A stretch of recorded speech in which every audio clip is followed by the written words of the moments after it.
Welcome to the first super edit of the Watcher or the Guitach or the Watchcaster or whatever you want to call it.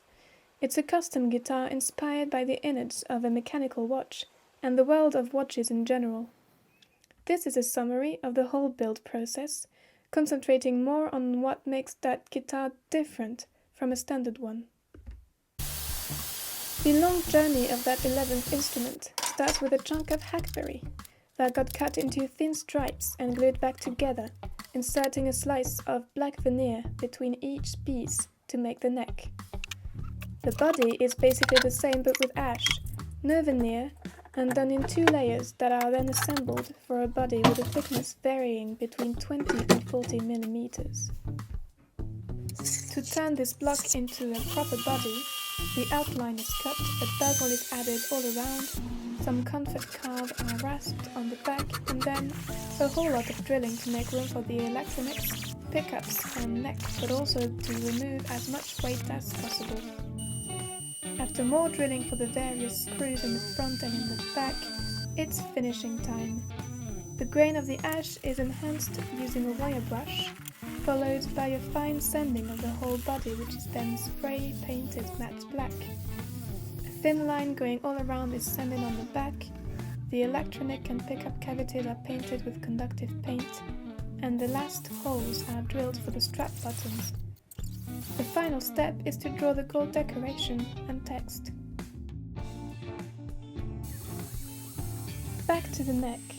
Once the scarf joint is cut and glued and the truss rod channels routed, there's not much that can be done before doing some work on the fretboard, so let's cover that.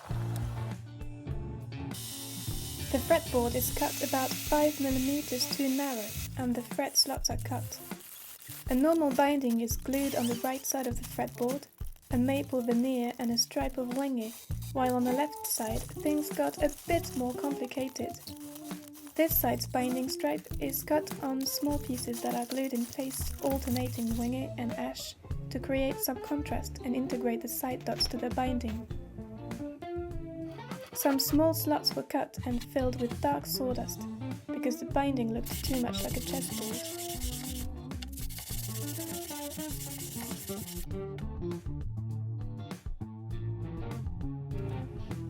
The fretboard is glued to the neck and used as a routine template for the sides. Let's transform this paddle into an elegant open headstock. Easy! All you have to do is glue some pieces to the side to get the proper width, cut the outline, drill the inside, add a cap because you realize it wasn't thick enough for the side-mounted tuners, cut again, drill again, file some curves, sand, paint, and before you know it, you'll have a completed neck. Well, almost. All that's left to do is readjust the fretboard, fill a wormhole that you should have taken care of before, sand very fine, carve the end, press the frets in, level, crown, polish, carve the neck, sand it, and apply a few coats of finish.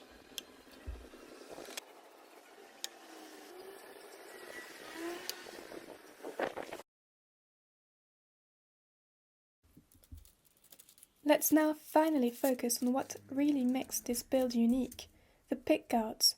Here's the recipe for 5 pick guards. Take some 5 mm aluminium plates, cut them roughly to size, and sand them to correct dimensions. You can now sand a 45-degree angle all around and drill the screw holes.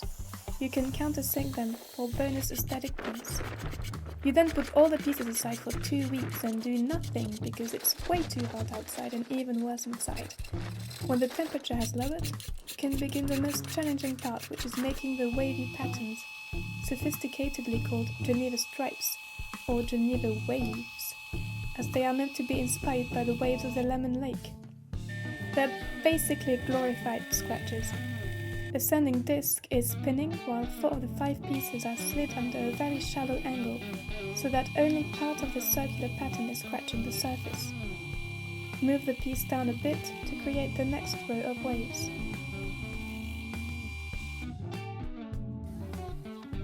The 5th and last aluminium piece gets this special treatment, the Floral treatment. Trace some leafy pattern filling the whole available space, carve them and fill the rest with small dots to give a frosted ice look. That's a very quick way of describing what took at least 2 long hours.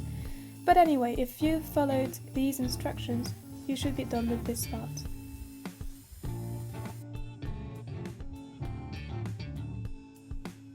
On to the next one. The next part, taking inspirations from the world of watchmaking, is the nubs. They're made using actual watch bezels and graduated bezels inserts usually used in GMT watches. They're gold to match the hardware. The first attempt, out of resin, failed completely because the resin was too old. The second, on the other hand, turned out great, made out of polymer clay. It's not as strong as resin, but the nubs will be protected by a pickguard. Assembly is getting closer and closer. The last things to do are to make a nut and change the back pickup cover to gold ones. The nut is sort of custom made. It's Graphtec nut with pieces of wood glued to it and filed in a shape commonly found on classical guitars.